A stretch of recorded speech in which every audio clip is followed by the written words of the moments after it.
never. Unajua yani mwanangu, kuna watu tunaishi nao peace sana. Kuna watu tunaishi nao vizuri sana. Lakini unakuja kugundua kwamba mwisho wa yote sio watu wazuri kwetu. Ni watu ambao hawatufai kabisa.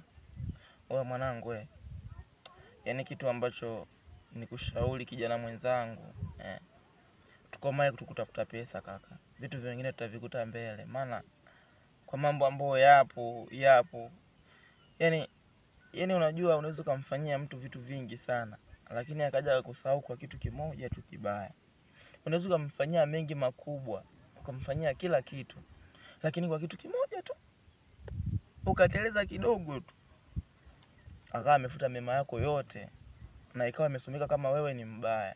Maana wanakuambia hata Yesu alitenda mema mengi sana, lakini kwa baya moja tu, kwa baya hili moja tu mwanangu, watu wote wakawa wamemkataa.